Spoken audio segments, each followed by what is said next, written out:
it's Whitney, and I want to welcome you to Ladies Takeover Empowerment Podcast, where we're all about helping you to succeed and become the very best version of yourself. So, on tonight, I am super excited to have some long term friends of mine. We go way back, and it's been a while since I've gotten a chance to chat with them. So, I'm really excited to have them join with us for a relationship edition of Ladies Takeover Season 7, Part 2. For our episode 5, none other than Lou and Corey Young. Please say a happy welcome to them. Hi, guys. How are you? How you doing? Good. I'm Good. doing really well. Thank you so much for joining me on this evening. I know you guys have a busy schedule, but I am counting out robbery that you guys are here with us on tonight. So thank you once again. You're Sure. welcome. Thanks for having us. Absolutely. So let's not waste a lot of time. Let's just jump right on in there and tell everyone a little bit about yourselves, where you guys are from, how long you've been married, all that good stuff. I'll let you start. Well, we're from the Waldorf area. We've been married for 14 years, 5 months, and 11 days. Okay. Thank you, Jesus. We have a 13-year-old daughter and an 18-month-old daughter. We I work in construction, and my wife works in nonprofit, and we kind of serial entrepreneurs in the meantime, between time, and we both actively work in our church, our local assembly over in Browns Road, where the pastor is Bishop James M. Briscoe. Yes. And also my wife's father, so my father-in-law. So we have a good time enjoying life and serving God together. Yeah. So we've been Beautiful. married for almost 15, but we've been hanging together for Okay. 25. What? We've been together for a long time. That's a long time, correct? Very long time. Well, then tell everybody how you all met, correct? So we met at church. Our families have been going to church together for years. So we actually were put together. I'm gonna blame my dad for this one. So when we were much younger, we were working with youth ministry together, and I will be very honest in saying I didn't like him at first. Him and I did not get along very well. Can you believe that? Not at all. In any case, the more we had to talk to each other, the more we started to understand where each of us are coming from. His background is completely different from mine. I'm more grew up in church all my life. Everybody thought I was the quiet preacher's kid, and his life was his life. Kind of different from mine. So sometimes we kind of butted heads on some things, but literally the more we got a chance to communicate with each other and learn a little bit about each other, I started to really appreciate him. And our talks went from youth ministry to everything but youth ministry. And we grew to be really good friends. And that's literally how we've been able to stay together, is through our friendship. Yeah. That's awesome. We talk. I probably talked to her more than anybody in my whole life. Really? Yeah, especially like when she went away to college.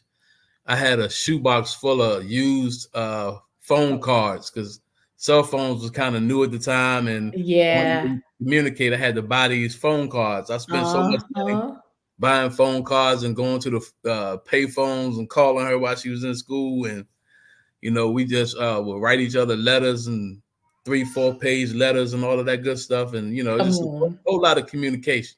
See, people don't know about that these days. They have no idea what that's about. No. That used to be the thing, the pen pals and writing letters and all that. Yep. And then you excited running to the mailbox to That's get right. the letters.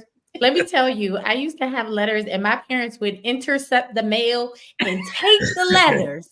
If They were probably reading it them was too. somebody I was not supposed to be talking to, they would take those letters, and I would never see the letters. I had no idea that people were writing me letters. That's how parenting used to be back in the day. That's right. Because we ain't had cell phones. Sure didn't. Yep. Well, you mentioned it, and I'll go here.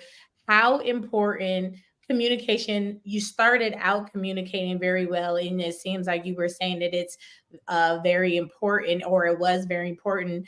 How important is it now, 14 years later? And I think you said, I guess 24 years later, how important is it still in your marriage, and how do you guys communicate? Well, I would say it's real important for us to communicate, because we went through like the first 11 years before we got married. That's all we did.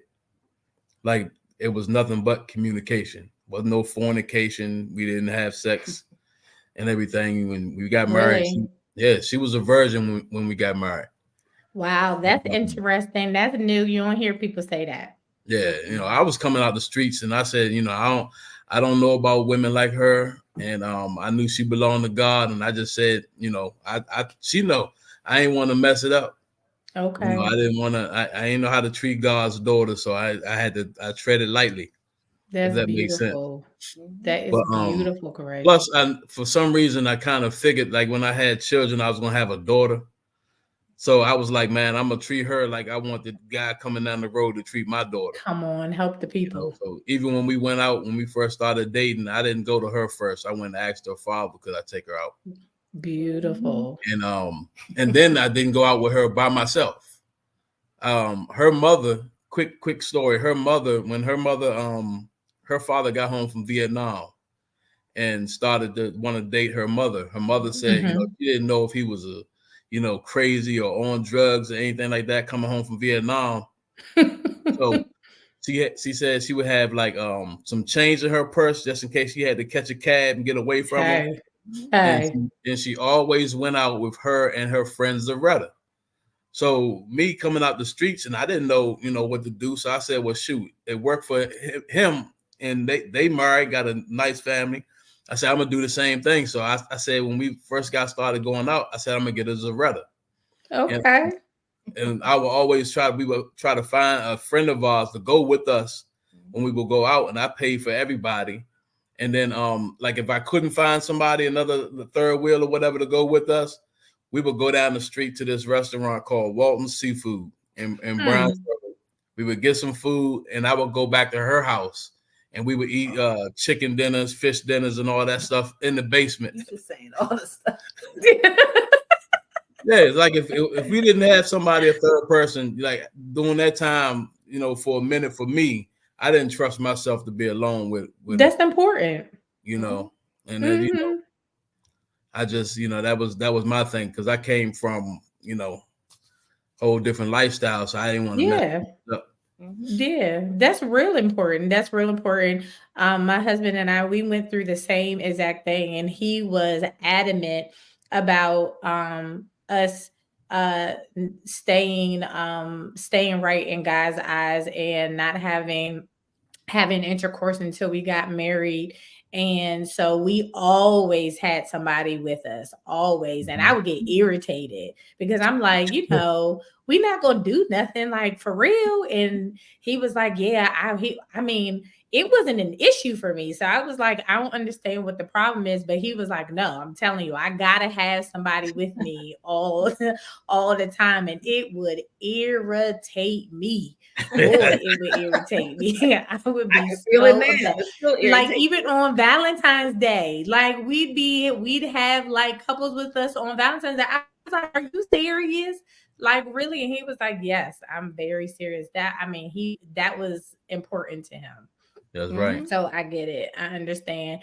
But so explain to us how being friends translated to, how did it turn into 10 years? Was it 10 years you said, or 11 years it took for you guys to develop into actually getting married?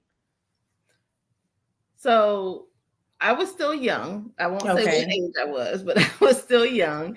I still went away to school and did all of that. So one thing I will Okay. say my mother always said and continues to say to me is to always stay focused. And that was what I was going to do. So I did go away to school and all of that. So even in the meantime of doing that, he was doing his thing with school and work and all of that. And so it kind of just continued to be the time that it was. I wasn't going to necessarily stop going and pursuing what I wanted to do in order to get married because that's what worked for me at the time. So it seems like that was a long time of us dating, and it was.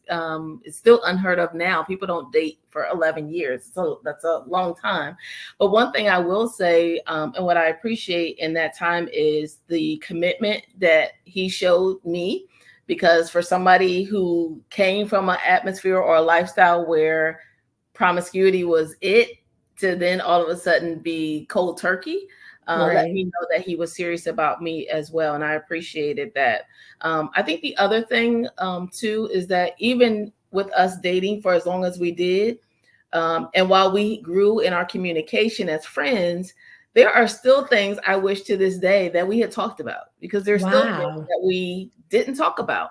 And so the longer you're married to someone, the more people change, the more people grow. And I just think sometimes having those vulnerable conversations still needed to happen that maybe we weren't ready to have during that time frame. So I think that may have caused some rockiness in our marriage in certain points, but it also helped us to grow a little bit more and do better in how we communicate now. Being very clear, being direct, being honest. All of that is important. Sometimes we're very honest with each other, but we had to get to a place and a space for that. Yeah. Do you think, Lou, that some of it had to do with your background and where you came from, not knowing if you were able to be 100% vulnerable about like who you were, your lifestyle when it came to communicating? Because I know that my husband and we come from two completely different backgrounds as well. And so sometimes he would just make assumptions that he knew how I would respond, or he thought that he already knew what my answers would be. So sometimes he wouldn't tell me certain things because he just assumed that it was going to make me upset. So what do you think? I think it was kind of the similar stuff because like I went from listening to what was being preached at church and looking at how everybody else was living to probably not communicating my full. Now I ain't saying the full testimony of everything, but a lot of stuff I kept under wraps because I didn't know how people would, even being saved and everything, I didn't know how people would look at me the same. They knew some of the things I did in the streets and all of that good stuff. So with her, like even with past traumas that I didn't even realize I was dealing with, it was we were married and in our apartment at the time. We was living in an apartment and we were watching the movie Precious. Remember Precious? And we were sitting in there, just watching the movie, and it got to the part where the mother started talking to Precious and saying all of this crazy stuff to her. And it triggered something in me that I wasn't ready to share. And I jumped up out the floor and ran in the closet. Really? Wow. And I wouldn't open the door. Wow. Yeah, because it reminded me of some past traumas, and that thing it just like turned on like that. And I hadn't the way I used to medicate that trauma. That same trauma caused other traumas to happen and me to get involved in different things in the streets where I wish I didn't, but it all had a nucleus to it. And it was like all of this stuff that I, wasn't even thinking about, all just came back, Wow. and before that, I didn't share none of that with anybody. I just kind of, try to live over top of it. So what was your remedy?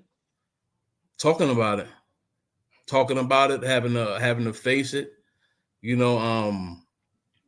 really verbalizing it, because I never did anything like that. Gotcha. I didn't know how much I was hurt. You know what I'm saying? But she was there, and I knew, I used to always call her my diary, because I just pour it out. And when I knew I could pour it out, then I felt better that I had somebody that was, wasn't gonna judge me for things, and would, help me work through it. And she did. She did a wonderful job with it. That's beautiful. Beautiful. That diary in the trash. But okay. Thank you. Yeah. That is funny. So this is for both of you. Tell me, how has your spouse made you better? I'll start with you, Corey. How do you think your spouse made you better, and why?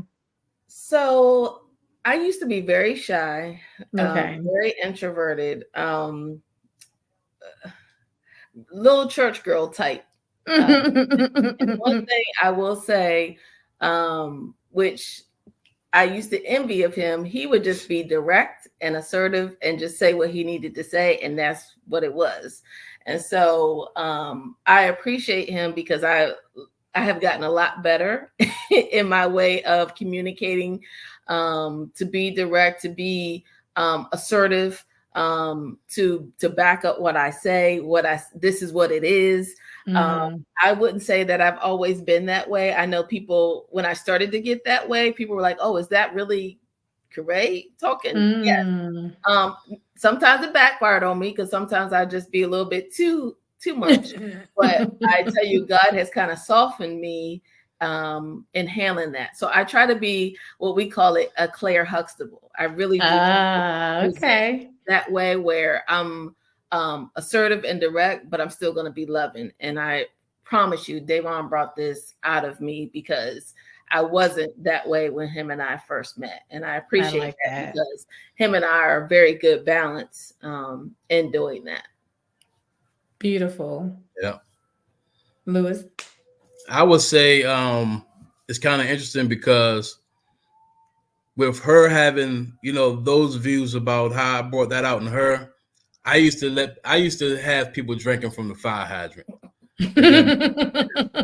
Like I grew up, and you didn't hide your feelings. It was just, everything was all out there, and I was real assertive, real aggressive, and she helped me kind of tone that down, and not as much as to be passive, but she helped me to tone that down, so I can see the whole situation and choose my words carefully, if that makes sense. So and just like she said, kind of do things with a smile more than just and I had to, I really had to tone that down, and she helped me see that, because she would say, "Stop yelling," and I'm like, "I'm not yelling, I don't even know what you're talking about."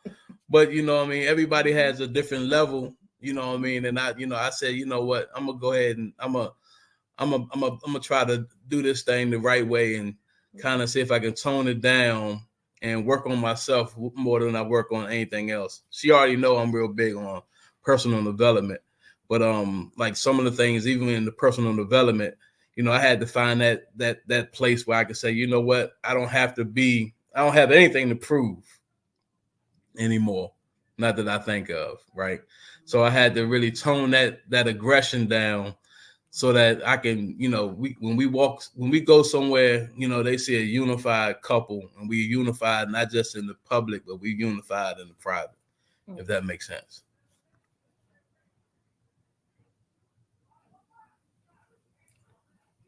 I think we lost the sound. Can't hear you, Whitney. Can you hear me now? Okay, yeah. I was saying that is beautiful, and I will definitely say that from meeting you two, that I must have met the later version of you, because both of you have been absolutely amazing from my experiences with dealing with you. So I must have met the toned down version of Lou and, and the Claire version of Corey. See, when we was together with y'all, we was always vacationing or something. So that is true. you know, when we're working together and just doing life together, you know, sometimes, especially like working in the church together with, you know, dealing with all kind of different stuff. You know how it is, Whitney. Yeah. You know, I so do. it's like, you know, we really, we helped balance each other out big time. I'll say that. That's good. And we learned a lot of that recently. Like that was like this marriage is a work in progress. So even during COVID, I mean, we went through a lot when it came to COVID, and Really grateful to God because we're still married. I mean, because there was a place in the space where we were like, we don't know. Yep.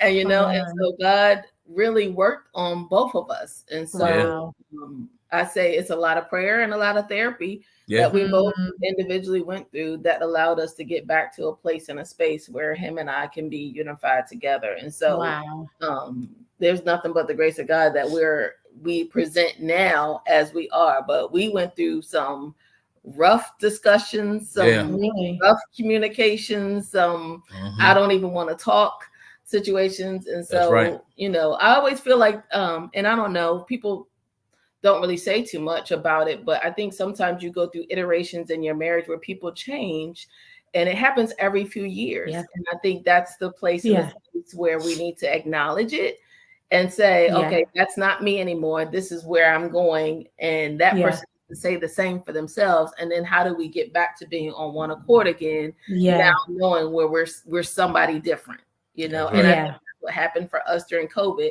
We became different people, and we had to figure out how to reconnect in this new version of who we were. That's the 18-month-old baby. I was gonna say, well, you definitely reconnected. You reconnected, all right. Yeah, but that was a part of it. And just like she's saying, you know, we had to go through some stuff. You know, man, it was rough for a minute. You know, one day I called my pastor. I told him, I said, I'm not even coming back to church. Wow. And he laughed at me and hung the phone up. and you know, it was, you know, even here, you know, we was going through stuff, and you know, I was in depression and everything, and you know, kept being tempted to leave the church, you know what I mean, and stuff like that. And one day, you know, we had a argument, and I'll never forget it. We had an argument, and I was like, I'm done. I'm just finished. I'm throwing in the towel. Right. And then we was out front, and I said, I'm just gonna go. I got a bicycle. I was gonna go for a ride on a bike. Right outside. Why are you laughing, Corey? I remember it. It was fun. It's funny now. It wasn't funny. Okay. It wasn't funny at the time. I'm so sure. in my during this moment, I done just quit church. That's what I thought. And I'm telling her, you know, I'm just gonna go clear my head, take a ride on this bicycle. Our argument calmed down and everything. So she was like, all right, go ahead and ride the bike. And we standing out front of the house. And I'm getting ready to leave I'm on the bike. And then a car pulls up in front of the driveway, and it's a family from our church. Really? And the husband's driving, the daughter in the back seat, and the wife is in the passenger seat, and everybody in the car is crying. Really? And they're having an emergency moment, you know what I mean, and dealing with some life things that was going on, and they needed prayer. Wow. And I jumped off the bike. I mean, I didn't even think about what we was going through. I just jumped off the bike and just, you know, prayed for the family. And then you know, I'm glad my wife was there at that moment, because I said, you know, this is what I'm supposed to be doing.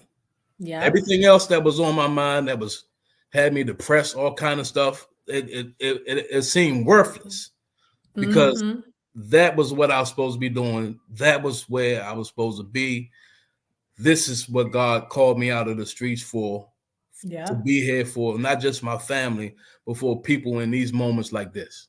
You know what I Mm-hmm. mean? And man, it changed some things. I got delivered from some things just like that. Well, no oil poured over my head and nothing like that. It was just, man, look, this is the facts. You know, and it's crazy because they was going through their situation and had to, because they didn't even live in our neighborhood. Wow. They were going through their situation, and while they was going through their situation and on the way to the neighborhood, we was in the house fussing. Wow. I mean, real fussing. Like for real. Wow. It was like never before. And then as soon as Wow. my fussing calmed down and I decided I ain't going back to church, you know what I mean, and all that Mm-hmm. in my head, and I didn't even I didn't even make it out of the driveway. Wow. You know what I mean? So, you know, I just praise God because, man, this, you know, he's a deliverer, man. Like just Yes, he is. Yes, it's he is. And he'll use, God knows how, that's the context of all things work together for good, but in those moments nothing feels good. that's And right. then like Corey was laughing, and it seems funny now, and you can kind of chuckle at it, but in the moment, when you're in those moments, it seems like you're so angry, you're so mad, and it's like you just want to throw the whole world away, Yeah. like I don't want any part of this.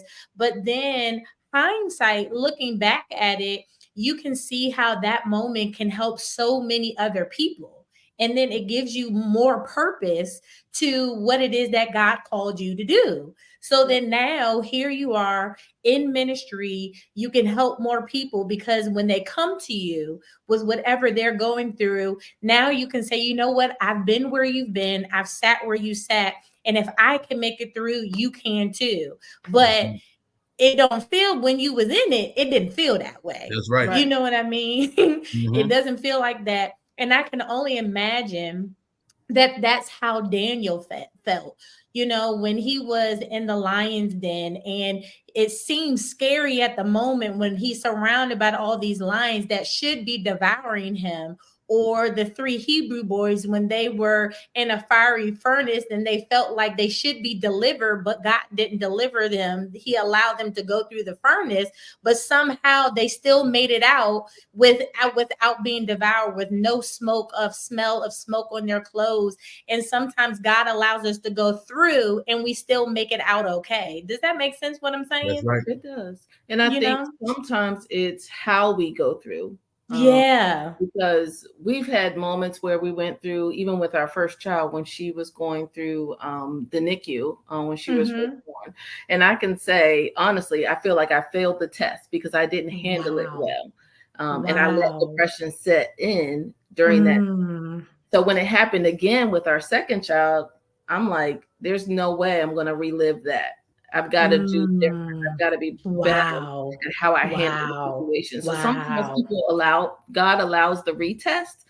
And how do we handle the retest? And so I had to learn how to be quiet sometimes, because I'm good at popping off at the mouth. I'm like my grandma sometimes. And so I had to learn not to say what I feel sometimes in the moments, and allow God to manipulate my lips on what he wants me to say. And sometimes it meant not saying anything. Or sometimes it means just asking somebody for prayer. They don't need to know all the details of the week. And I think sometimes we move too quick, we talk too much, and we just need to allow God to do what God does. And so during the moment of working through depression, in our entire household, because depression and anxiety was just really rampant in our household, is just allowing God to just move and just being patient with it. And sometimes that patience was a challenge for me, because sitting still and just letting God do his work. And so I can laugh about it now, because I remember that moment of him throwing the Bible in the trash can. Like, look at this idiot throwing this. But I thank God for putting scenarios and people in our life that reminds us of why we are in the place where we are. And you're right. So when other people come to us, I can tell them the real deal. This is how we got through it, but this is the harsh part behind it too. This is what you're going to have to do. And you're going to have to humble yourself before God and say, God, I need you to work it out. Because if we try to do it on our own, it ain't going to work. That's right. Come on, come on. And that's the difficult part about it all. Is, man, you said so many things in there right there. Like, I hope people are just taking notes because sometimes it's just being quiet. Ooh, that's hard. That is hard, Yeah. just being quiet. And when it comes back around, and here's my thing. I know I'm supposed to be quiet, right? And then I know that this is the second time around. Sometimes this is like the fourth or fifth time around.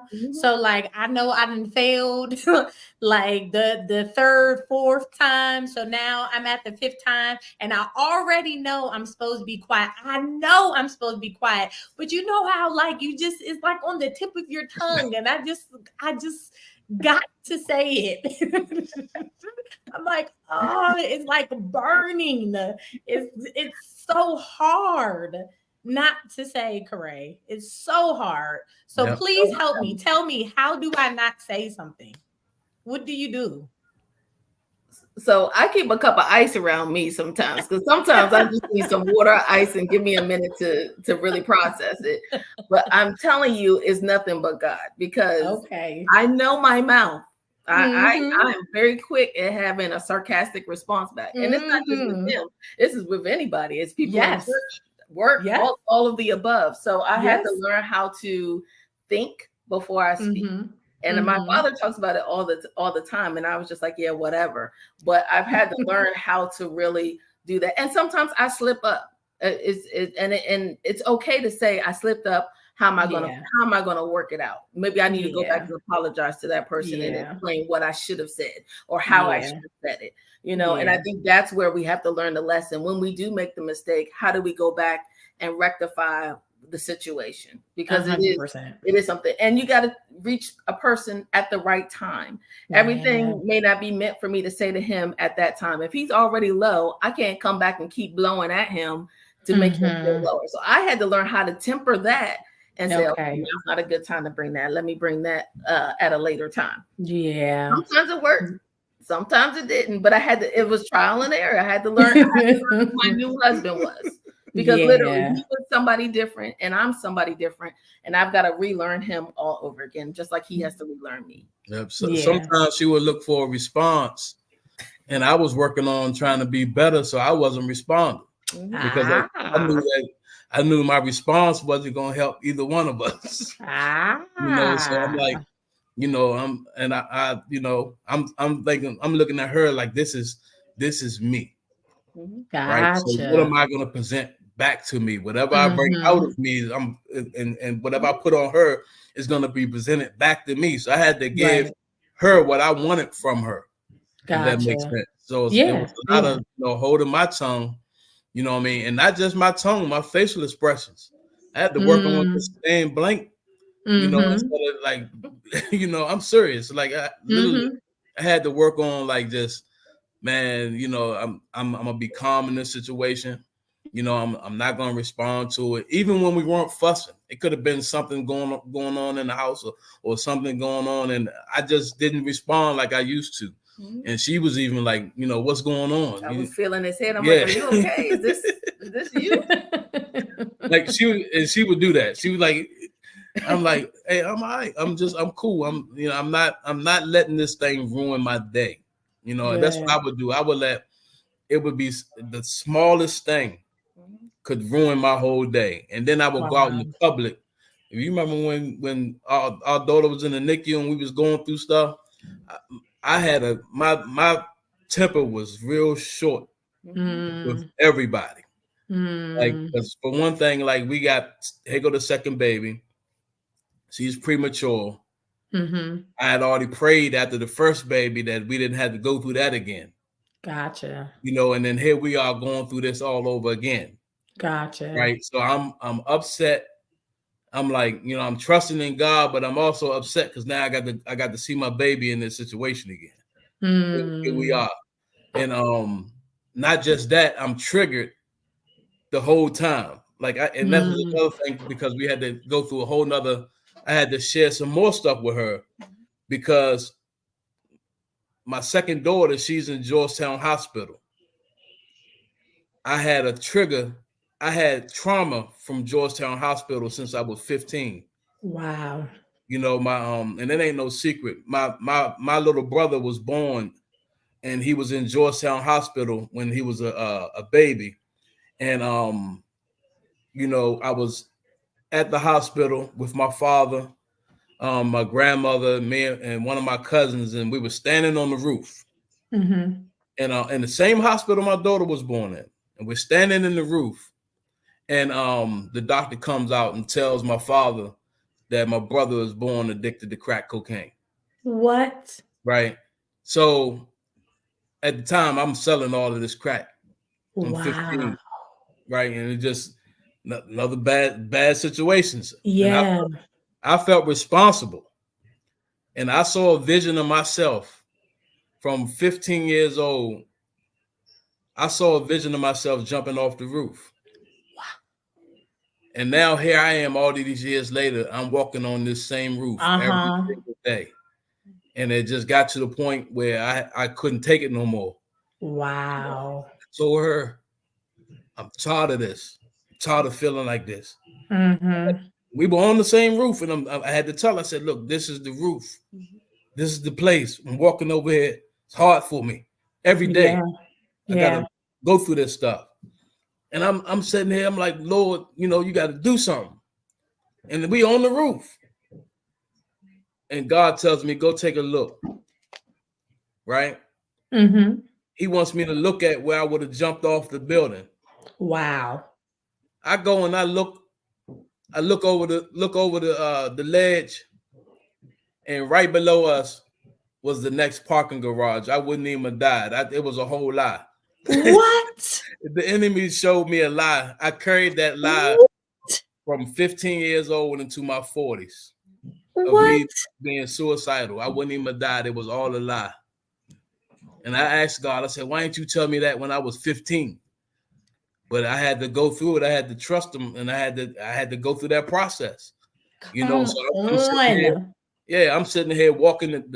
I'm anxiety because I'm in the same. I didn't even like going to Georgetown.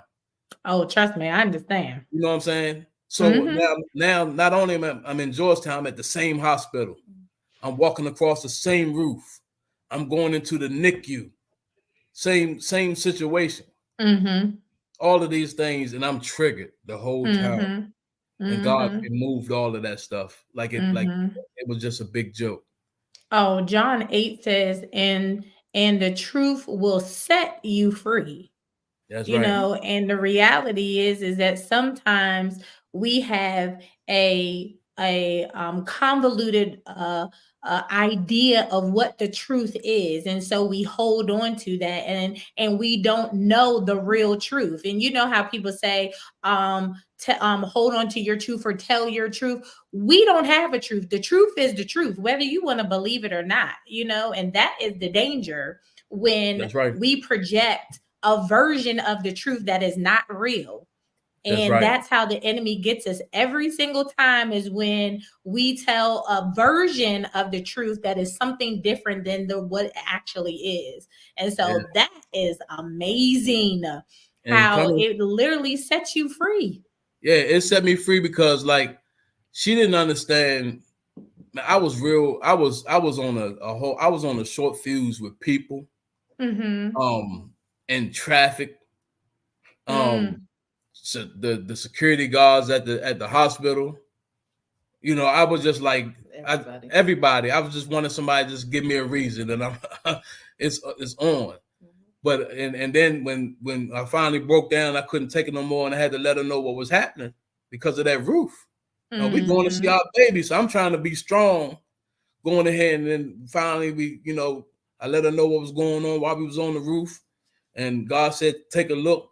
And gave me the victory over that thing, and I put that thing up underneath my feet. And then after that, shoot, I was in a better place, and now we in the hospital ministering to other people that's going through the situation. That's right. Babies. I know that's right. Yeah, made friends and different people, and was encouraging folks. It was just God is great. Like you said, you don't want to go through these things, and a lot of people don't even want to tell the testimony about certain things because they may be embarrassed or feel like how people are going to look at them. But the fact of the matter, my brother was born addicted to crack. And there's a bunch of people in our nation was like that.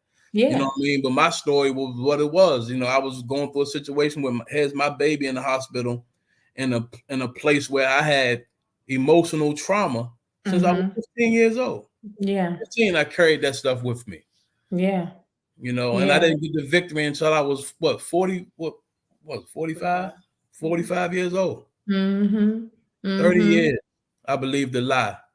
And that's something because, you know, this brings me to this point of this question. You said that as a man, you were trying to act like you had it all together. And I think that sometimes men in marriages and relationships, they want to be strong, you know, they want to project like they have all the answers and they're carrying the weight of the world on their shoulders. Sometimes there's financial strains and they don't want to tell their spouse that they have issues financially that are going on. Sometimes it is health things that they have, health problems. They don't want to go to the doctor. Sometimes it's mental anguish that they're going through. There's so many things that men deal with, and vice versa, women as well. But sometimes the men feel like they can't communicate those things. So, for both of you, how do you guys determine your roles? How do you handle your roles in a marriage, especially having an 18-month-old? Are there certain roles that you guys play? How do you guys ascertain that in your marriage? I'm gonna say with us, man, it's this real teamwork and trusting each other. You know, I know some people that I know some people who've never been alone with their baby. Really? Right? My wife, shoot, from the time they came home, you know, she gone. I could be, I got the baby. You act like I'm never here. No, I'm just saying, like, you trust me with the baby, with the babies you all the have time. The baby. Yeah, you know, I got her. You know, I got both. I got everybody. I know the baby will be okay. Now that laundry may not get done. We got the baby. Or the baby got him because him, I don't know. That's funny. Everybody's alive when I get home. But that means a lot to me because I'm like, yeah, she you know, she ain't got to worry about the kids. You know what I mean? And I definitely trust. She said all the time. She said, "You really trust me? You really trust me?" I do. They do. The scriptures say, "Man, look, my heart is supposed to safely trust in her. I need somebody I can trust." You know what I mean? I ain't got to worry about. You know what I mean? I ain't worrying about her taking the money, doing nothing crazy. You know what I mean? I just like she knows, and I ain't just saying this for the podcast. She knows that I trust her. You know, we talk about this. You know, it just is what it is. You know. Yeah. We had to grow in our communication about our finances because there were some times in our marriage where, you know, we were. Now, mind you, he trusts me to make sure the household bills are kind of taken care of. But there was one point where I was overly like, you can only spend this in the account, or did you just spend $3.17? Like and I had to learn to say, okay, he's not your child, he's your husband. Right. You have to trust him in that space. And then there was other parts of our marriage where him and I were two separate wavelengths spending money, and we had to really figure out how to reconnect even on that. And so, and you know, money is one of the main reasons why divorce. You know, happen either the lack of or too much or whatever. So I think we had to learn how to even communicate about the money, prioritizing what needs to be taken care of, you know, and making sure him and I are on the same wavelength. So we've had to even mature in how we handle some of that too. I will say over time, him and I have shared the household responsibilities. So I know I joke with him about the laundry. I know that's his thing. He don't like doing laundry. But I can depend on him to do other things in the house to help offset. So I know him and I have developed that back and forth where the house is ours and it's our responsibility to take care of. And now we got a 13-year-old, so we rope her in. I know that's right. Some other responsibilities too. So no, that's right. I did not realize she was 13. Whew.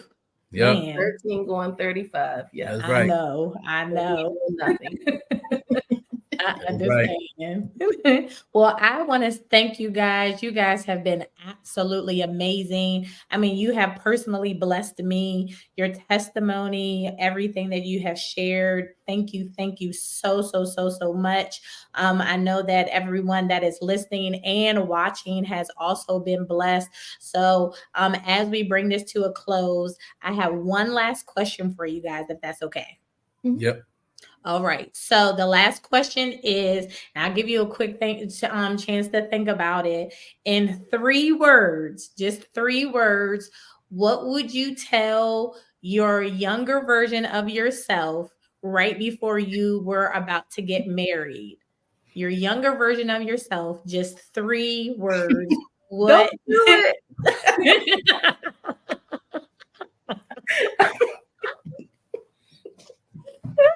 No, I'm joking. That is funny. Look at Lou, he's not laughing. What were you gonna say? You was probably gonna say the same thing. Usually, don't do it. No, I was gonna say, don't invite them. Oh. He's talking about the wedding. He's still upset about that. That's what I would say the night before. I tell them certain people I wouldn't invite it. Hey, I'm with you. Look, the night of the wedding, after we got home and prayed together and all that good stuff, we looked at the gift list and counted up the gifts. And she had invited people based on what she thought they was gonna do, like people was gonna give. And I knew them jokers wasn't gonna do nothing. and we were right. We were right. He's so petty. I ain't petty. We still got that list. We still had the list. No, you don't. Oh, yeah, we got it. Every time we see certain people, we like, okay, That is funny. Yeah, but that's it's all fun, but you know. Yeah. But I don't think those are our 3 words. That was my 3 words. Was that really your? That's not that's the first thing I thought. Question. Yeah, he's you mean for the marriage, not for the marriage. I would say you can do it. Okay. 4 words. No, you. It's can. Okay. Well, but let's do it together. It's okay. You can do it. I got you. I'm with you. 4 words. It's all good. Before we got married, I was looking at when we was standing. I was standing alone for 1 minute, right before I walked up to where the altar was at the Camelot, and I saw my father's hand, and I saw the ring on his finger, and I knew what he had been through in his life, and I said, "Man, can I do that?" And with nobody around me to encourage me but God. You know what I mean? And I think more men probably hesitate on getting married because they don't know if they can make it or not, but they're not alone. Wow. You're not alone. God is in this thing, man. And it's something about when you decide to make him your chief joy and treat him like a real Lord. When you understand what a Lord is, and you know the kingdom, you know, the Bible says, seek ye first the kingdom. When you realize that he got it all in his hands, man, then the husband can really get to the point where you understand what it means by husbands love your wives like Christ loved the church. You know, he gave himself for us. You know what I mean? And it'll put you in that situation where, you know what I mean, you even throughout the marriage, you're gonna want to be better. You know what I mean? Because you know what Christ did. You know what I mean? So you know the little things that we have to go through down here don't seem as bad, you know, when you're working on something towards, you know, taking care of one of his daughters. And that's for the men. So like when you're looking at taking care of one of his daughters, you know what I mean? I really got to consult him because he knows her better than I do. Beautiful. I love it. Yeah. And I would say enjoy the ride. I mean, it's going to be a ride. It's going to be some hills, going to be some valleys, going to be some turns, and be okay with riding it out, you know. And I think that's where oftentimes couples miss out. Is going to be some craziness attached to it, but if you love God and you love the person, then God will work it all out with that person. And so I think you just got to trust God's timing in it all, which means sometimes walking blindly in that, but you just got to ride the ride regardless of the iterations that God takes that person through. That's right. Beautiful. Keep walking together. Yeah. It was times we go on our walks around the neighborhood, and there was times where, you know, we talking the whole time, and then there was times when we still took the walk and ain't neither one of us say anything. We're mad at each other the whole time, but we still went on the walk. We still beautiful. Yeah. Beautiful. Well, thank you guys so much. I truly, truly appreciate it. This was just absolutely amazing. So thank you once again. Thank you. Listen, everyone, this has been Ladies Takeover Empowerment Podcast. I hope you all enjoyed yourself on this evening with the Youngs. Don't forget to make sure that you like, share, and subscribe to our page. Until next time, see you later. Bye-bye.